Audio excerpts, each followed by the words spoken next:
just maybe, like me, you were trying to digest every single bit of information that there was following George Earthy's goal against Luton. Every clip, every interview, every post on social media. I must have watched the celebration from 5 or 6 different angles from people's mobile phone footage. I really have. I think it was brilliant. Then just following that, we had a load of clips which were released by the club, some of them in the tunnel. And one of them in particular I really liked. It was Earthy being interviewed. And he was saying it was like a dream come true. I've been at West Ham. I've been a West Ham fan all my life, season ticket holder, all of that sort of stuff. And then Caelan Casey came along and put his arm around it and went, yeah, not bad, eh? You could see they were close. You could see they were mates. But there was one other clip which I thought was really nice and got me, I think, I got a little bit G'd up and perhaps a little bit excited about the future of Nayef Aguerd. Now, what happened was Earthy is walking down the tunnel after the game. He's obviously collected all the applause and whatnot. Big day, massive day for him, massive day for his family. And it was David Moyes' day, of course, but it very much, I felt, sort of stole one of the main stories of the day was George Earthy. As he's walking down the tunnel, one of the first people to greet him was Nayef Aguerd. Puts his arm around him. You can't hear what's said, but clearly you can see from their body language, it's all really nice stuff. Nayef Aguerd is saying lovely things to George Earthy, and he was dressed in his civvies. He was dressed in his normal gear because obviously Aguerd didn't participate in the game, and he wasn't on the bench, but he was there to watch the game. It was a really lovely scene, and then the cameraman followed them sort of as far as he could as they went into the dressing room. Really nice. And I think for a lot of us, we thought, oh, does that mean Aguerd's staying? Because Aguerd, as far as we know, wants out. He wants out at the end of this season. He's changed his agent. There's interest from the Saudi Pro League. And I think a lot of us sort of knew that had David Moyes had stayed, Aguerd would have been off. He would have been gone. That was it. Basically, and this is a bit of a weird one, bearing in mind Moyes chased him for the best part of 2 years, he doesn't really suit David Moyes' style of football. I've always sort of maintained that Aguerd would be better in a team that enjoys more possession. He's not constantly exposed to the scrutiny of a system whereby West Ham's defence is continually bombarded by teams that have more possession than us, requires heroics. David Moyes' system requires heroics from goalkeepers, from centre-backs, from defensive midfielders. And for me, Aguerd is a guy that could probably thrive a little bit more in a higher line. He's got that great blistering recovery pace, but also he's very comfortable on the ball. So I think, like a few others, I thought, well, with Moyes leaving and then perhaps Lopetegui coming in, then the way that Lopetegui wants to set up a football team would probably suit Nayef Aguerd a lot better than it would under David Moyes. And I think when you put that together with the nice footage of George Earthy and whatnot, you're thinking, this is it. You know, we got Aguerd for next season. Well, it appears not. The club have sort of let it be known that he doesn't want to stay. He doesn't want to sign. It's going to be very hard to keep him, I think, were the words. And that's a massive shame, really. I mean, there's some other people won't be bothered. I understand a lot of people don't, particularly rate him as a defender. But as I just sort of tried to make the case, really, I think that was very much a case of him playing that way under David Moyes. As I understand it, I don't know how true this is, but apparently Lopetegui wanted to sign Aguerd. I don't know whether that was Wolves or Sevilla or what that was. I don't even know if there's any truth to that story. The thing is, we're all hearing an awful lot of stories about a lot of things at the moment. It's very hard to know what to believe and what not to believe. The Aguerd one, I think, bearing in mind the change of agent, bearing in mind he's not really featured that much, considering the club are now saying that he does seem to want to leave. Well, that means that's it. He's going, as far as I'm concerned. And I do think it's a big shame. However, what the club also said alongside this Aguerd information was that the priority would be to sign not one, but 2 central defenders in the upcoming window, in the summer transfer window. I mean, I think that's huge. I really do think that is huge news. But by the way, I should probably say here that there was other stuff. There were other positions mentioned. Don't get me wrong, but and striker being one of them. So, but the absolute priority was to sign 2 central defenders. And you think, my word, that really does highlight just how much of a mess West Ham's defence is in. If the goals against column didn't convince you, then that certainly will. And it isn't an absolute mess, really, when you think about it, because as I understand it, we've already broken West Ham's record for most goals conceded in the Premier League at 71. That's before we play Manchester City. Look, we'll deal with the Manchester City game. We'll do a preview for that. Myself and Joe will speak about it. But I think it's fair to say I'm not overly confident of our defence holding up in that game either. So it just goes to show that there is... it's almost like emergency measures being made, I think.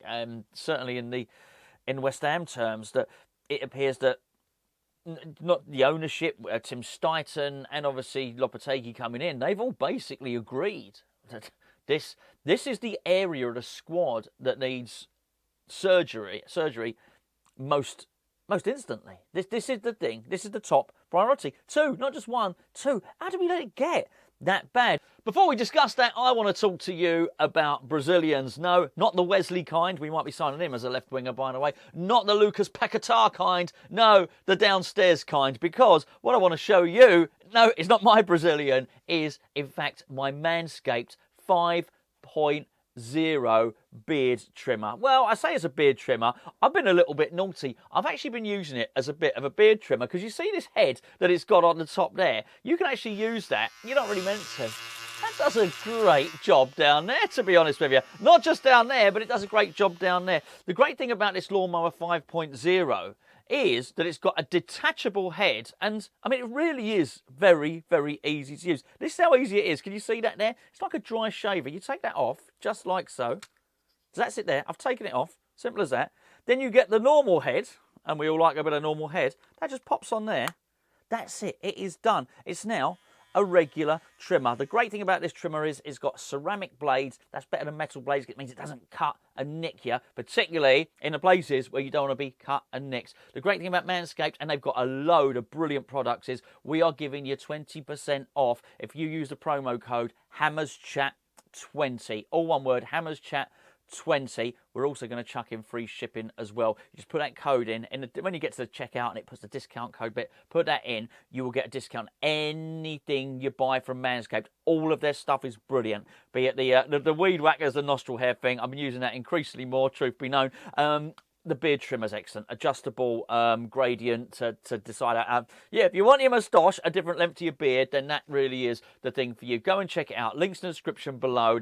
Click on the description below, go to Manscaped, put stuff in your basket, 20% off, HammersChat20, all one word. Right, centre-backs, centre-halves. I mean, I started to look at it and I thought, you know, it wasn't a case of me wondering if 2 centre-backs, I was going to say 20 centre-backs, that might have done it. If 2 centre-backs was too many, it was a case of, is that enough? And you start to really look at the case, and you know, in many respects, if we were in Europe, you'd probably argue that we want more. Mavropanos, I think, is someone we haven't got to worry about. That being said, he's not even fit at the moment. So I'm not going to argue that Mavropanos is injury prone. He's just missed the last few games. But he's not available. Angelo Ogbonna is not going to be here next season. Love him to bits. He is not up to the rigours of Premier League football. And I know people might say he did all right against Luton. Luton were not good. Luton were very, very poor in that game. West Ham played that game sort of pre-season pace, at training ground pace. They really did. The games where it's really counted, where Ogbonna's been involved the last little while this season. Yeah, I mean, he's not looked great. He's 36 years of age, and we certainly need to look to be moving him on. Aguerd, we've already covered at the start of this video.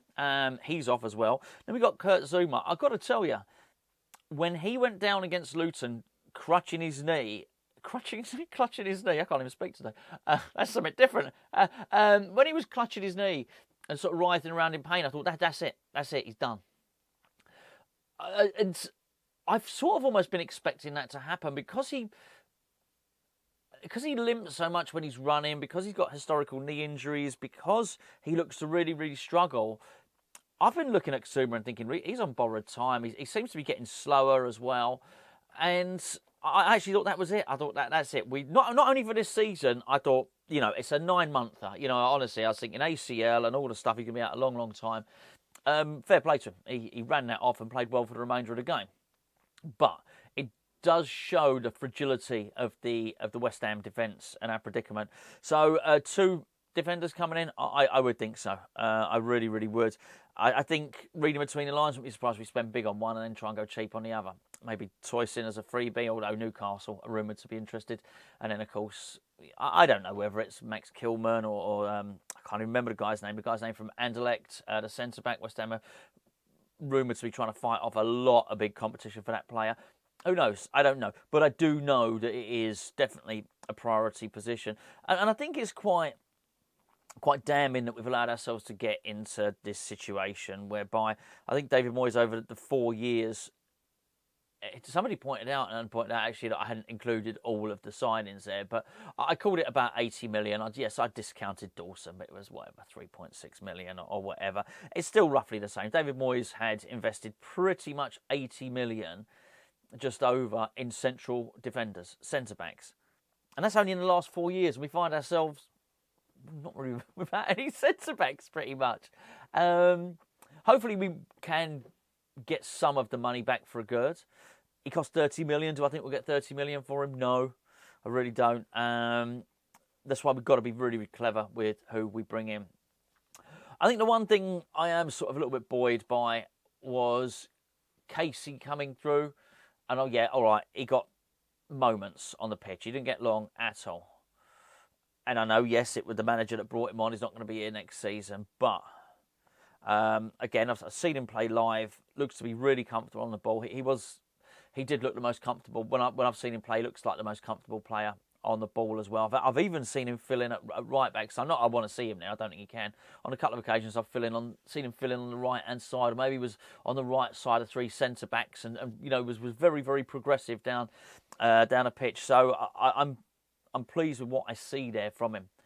And if it gets to a point where we have maybe Mavropanos, 2 new purchase centre-backs, possibly a broken Kurt Zuma there just in case of emergencies, but then Casey, because there will be injuries and you will get injuries. I actually think we've done okay this season. The reason it's looked bad is because we decided to carry such a small squad. Then I think that's a good thing. I don't know if they can do something with Casey, and maybe he would benefit from a half a season out on loan to start next season, but it would have to be managed correctly. You can't have that debacle that you had with Callum Marshall going out on loan to West Brom. That certainly can't have a situation like that. That's for sure. But I do think there's a situation there. But yeah, I mean, I wasn't surprised. It's not particularly adventurous. All the priority is 2 centre backs. But as I say, I don't want to overly clickbait this up and try and make some drama that we're not going to sign other players. Clearly we are. Clearly we're going to sign some attacking players, and that was made clear as well. Just in terms of priority, 2 centre-backs, it's clearly...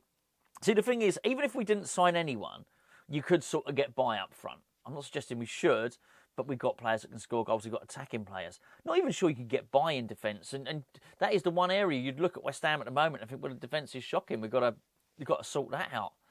And I think it's really quite stark, isn't it? I mean, we would all argue that, yeah, okay, we're going to possibly need some work in midfield. We need some fullbacks, striker, left winger. There'll be a number of positions we'd all look at and think, well, this needs sorting out. And it's just amazing. Before we can get to the fullbacks, got to sort those centre backs out. We also don't know what's going to happen with Goalkeeper. I should probably just say that before I finish the video. I mean, Areola's made it really awkward for himself by.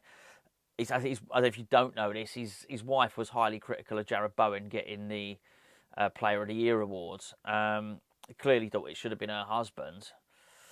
Bearing in mind they're all were doing like a victory parade at the time. A farewell parade, not a victory parade at the time. Bearing in mind they've got to share the same dressing room. It's probably a little bit awkward. Then Areola went and retweeted it. That makes things really awkward, doesn't it, between him and Jarrod Bowen probably. So I'm not saying Areola's going to be leaving, but I don't know. Maybe there'll be a decision to be made about Goalkeeper. If we can put it off for another season, maybe that might not be the worst thing in the world. But yeah, interesting times at West Ham. Anyway, there you go. Nayef Aguerd, Izovski, 2 new central defenders coming in.